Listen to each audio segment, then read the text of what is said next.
So I'm just going to complete the introductions here because we've got Emily Macaulay over there, who is our book designer and who's going to be part of the talk. And we have Chris over there on visuals, who is a filmmaker and an editor who also works with us in what we call Gignoux Photos, which is a studio founded by Alan. And so I'm just going to jump right in. Alan Gignoux is a UK-based award-winning documentary photographer and filmmaker. He is also the founder of Gignoux Photos, which produces documentary photography and film projects focusing on social, political and environmental issues around the world. Alan has, for the past 12 years, been investigating and recording the impact of fossil fuels extraction on the environment and local communities. His photographs show the way in which landscapes have been permanently altered to make way for mining, scarred by the infrastructure of the mining industry, and poisoned by pollution of the air, soil and water. In 2010, Alan began work on oil sands, which documents the effects of the bitumen mining industry in Canada on the Albertan environment and communities. Oil sands was developed into an award-winning photobook, which you see there, and selected for exhibition at the Nordic Photo Festival in the Netherlands in 2019. Images from oil sands were included in Alan's solo exhibition, Bruised Lands, in Glasgow in November 2021 as part of the COP26 conference on climate change. The Glasgow exhibition also featured work from Alan's Appalachia series.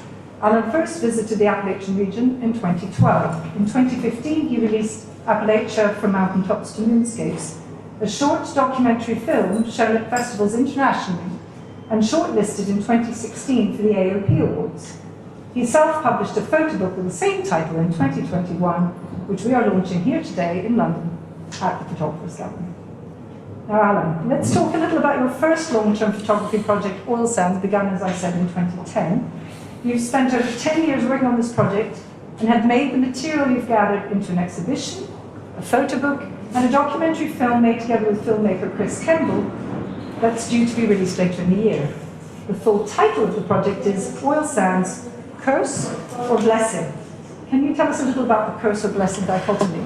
Well, firstly, I'd like to say thank you so much, for coming this evening. Well, curse and blessing sort of came down because actually I met a cowboy in Alberta who sort of said, well, in the beginning, it was definitely a blessing. We thought we were going to go from being a have-not province to being a have province. We're going to be able to have a sovereign fund. We're going to bring a lot of investment in for education, for healthcare, and other infrastructure projects. But he said, sort of 50 years later, I look at it as a curse. It's destroyed the environment, it's corrupted our politics, and our families had to leave our farm because it's just too toxic to live here. But this is his son Carmen Langer here, on his farm, and they've been quite active in towards the government. So, together with members of your team at Gignoux Photos, you decided to make Oil Sands into a photo book zine. And you worked on this together with creative consultant Juno and book designer Emily Macaulay.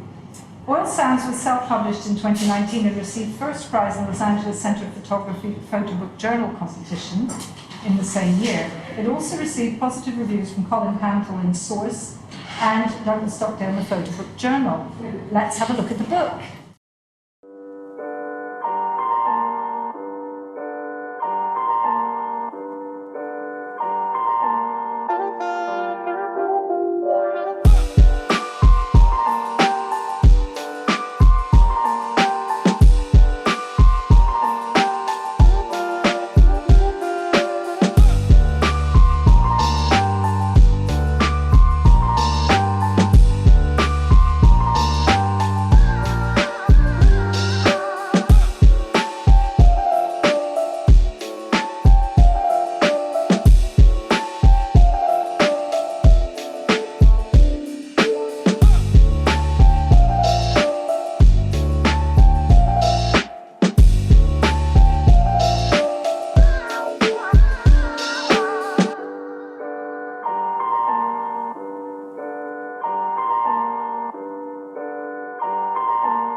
review of the book, Colin Pantel commented, "Oil Sands is a sober book, an example of how straight documentary is using book arts to further its message."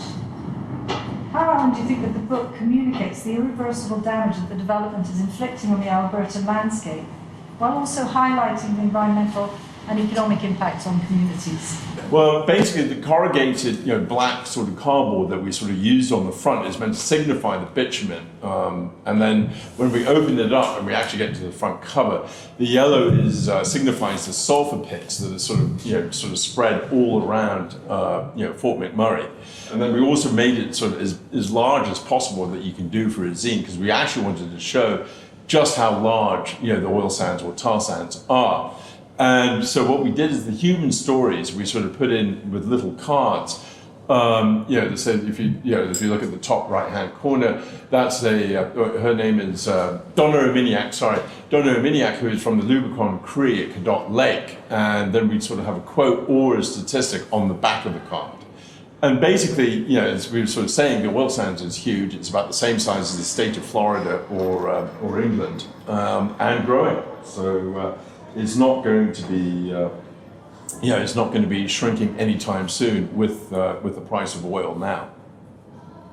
Well, now, you followed on the oil sands project by going to Appalachia and starting work from Mountaintops to Moonscapes in 2012.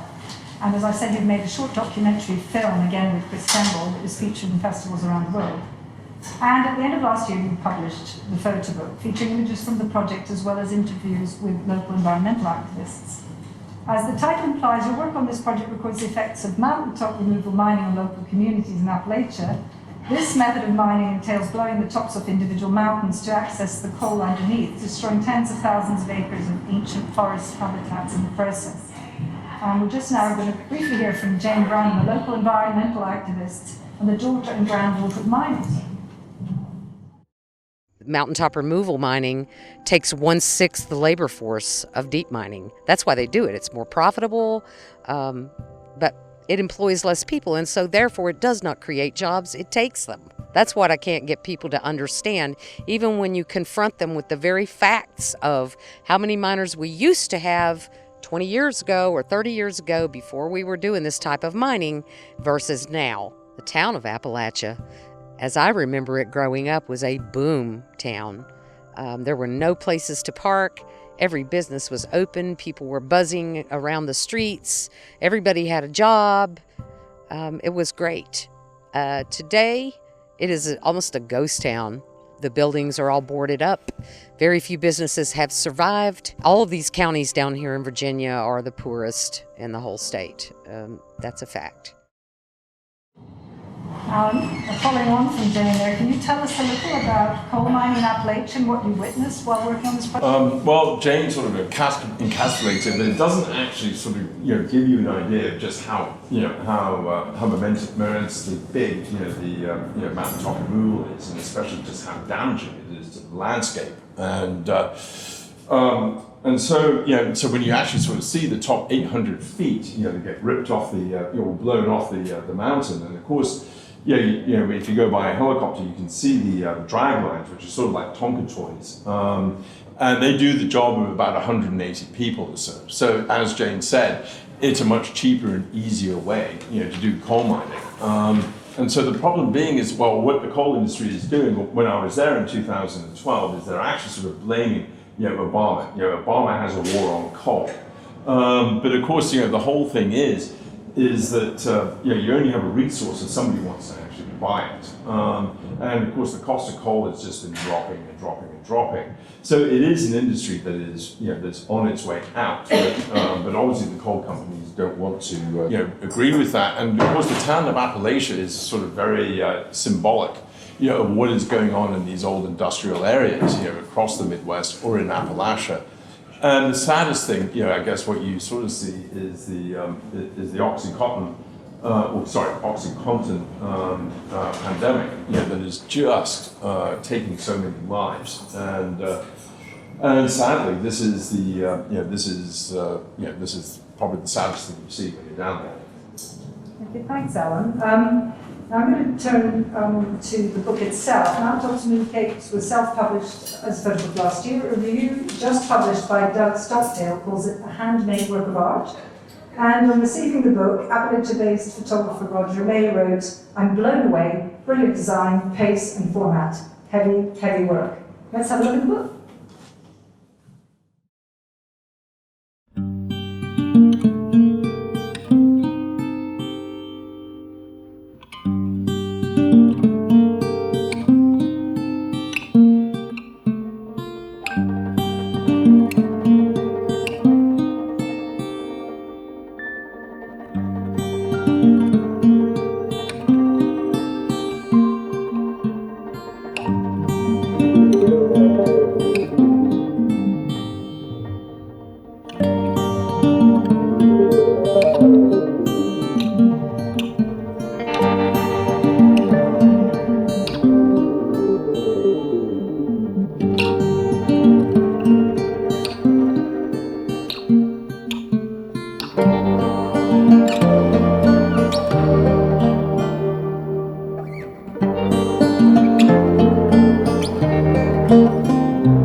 By Alan Macaulay, who worked on the design of both oil sands and mountaintops to Moonscapes to talk about the book. Sadly, creative consultant Chloe Juno, who also contributed significantly to the design of both books, has not been able to join us this evening.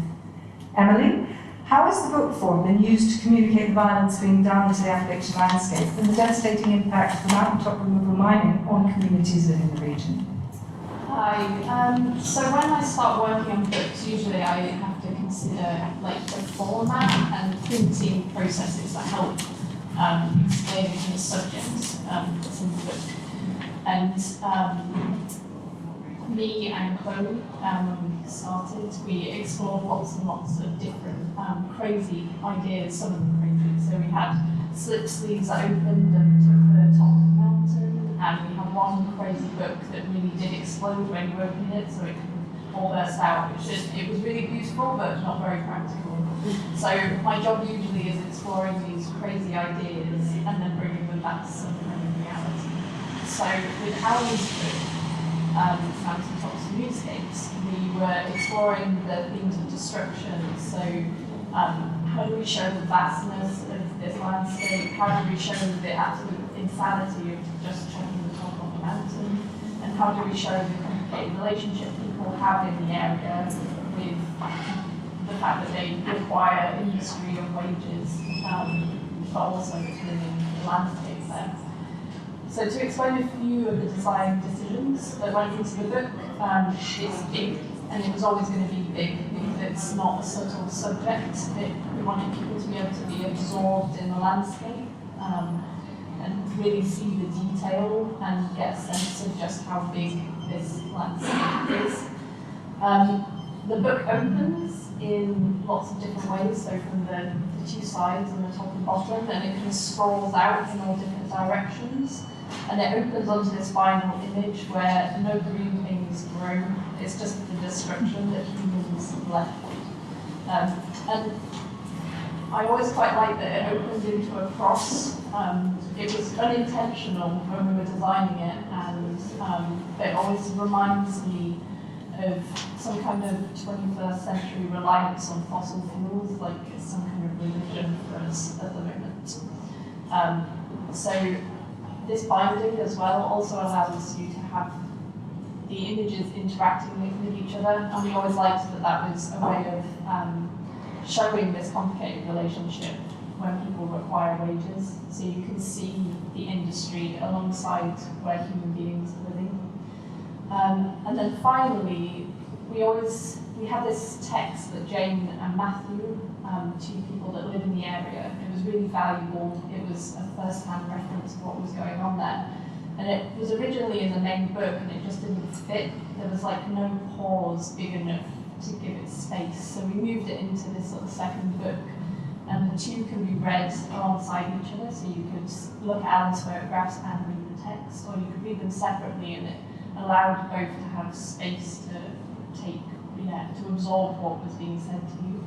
And we put in this fold out in the middle of it, which was a little hint to the crazy exploding book that we started off with at the start. So that's a few of the things. Oh, and just a couple of other points. It's really hard working on a book like this, that you're trying to express destruction and you don't want to do it in a purely beautiful way that kind of glosses over that, which is a really complicated process. You want people to engage with it, but you don't want to do it in just a beautiful way. And you're also producing something about an environmental table whilst also using resources yourself, and that's a really tricky combination of stuff. And I don't have all the answers for that, but I think thinking about it and knowing you have a responsibility to tell these tales in a responsible way is definitely worth considering. Thanks very much, so apart from these books, Sarah, I think you have some other zines in the bookshop. That I do. I have The Forest in Latvia, which is a combination of my work that was done with the Ruška Institute, which is in Sesis, which is about 45 minutes from Riga. And basically, it was documenting the clear cutting that's going on to supply Scandinavia with cheap wood. And I also have a mini zine, which I sort of made during the lockdown, which is the Canadian Rangers, and the Canadian Rangers are basically part of the Canadian Forces, and their responsibility is to patrol the very sort of remote parts of the Arctic and the Northwest Territories. And so I went out with the Taluyuk detachment, which is the most northern town on the mainland of Canada. And the last one I made was was Vancouver Pride, which I also made during the lockdown. And this was made in 2014. We sort of took a break from the tar sands and drove to Vancouver and photographed Pride. And so those are the three other bodies of work that are downstairs. This is all of them here. So. Thanks very much, Alan. So we have a few minutes for questions now. Anybody wants to ask anything? Yes. In the Mountaintops book, Yeah. the photography is stunning, right? Oh, thank you so much. But what I'm interested to know, do you do the research Appalachia, is that somewhere that you'd heard about before? Well, actually, I heard about Appalachia when I was working with the Chesapeake Bay Foundation, which is on a project in Chesapeake Bay, which in Chesapeake Bay Foundation is sort of part of the American waterways, and they sort of lobby the state and federal governments to clean up waterways. And the Chesapeake Bay Foundation focuses on the Chesapeake Bay, which is in the state of Maryland. Maryland and Virginia. And they said, if you think this is bad, you must go down to Appalachia. Yeah, so you're there personally. And here are some people you can speak to. Right. So James from Appalachian Voices, so she was very, very helpful. Matt Helfer, who's the scientist who's actually sort of trying to document the damage that mountaintop removal is doing to the flora and the fauna and animals. because it is a very unique ecosystem, because when the ice ages were receding, a lot of animals, and, well, actually more sort of plants that you find up in northern Canada, actually sort of stayed in Appalachia, but of course that's then been destroyed by King Cole, as it's called. Thank you. Yes, Henry. Sorry, Alan. Love the photos, they're awesome. The ones in oil sands in Appalachia, the ones that get quite a big exposure, the expanse, how do you capture those? Well, those are from a helicopter, the aerial ones, and that's obviously you've got to use a very fast shutter speed because obviously you're shaking everywhere, and but you do definitely want to have a reasonable aperture, let's say f8 to f11, and then a higher ISO, and let's say with the lens, usually just a prime sort of 50 mil. Right. Sometimes a bit wider than that. Just one more person there. Yes. Question, in Appalachia, are there any rewilding projects now? Well- That think about it? Well, that's an interesting question.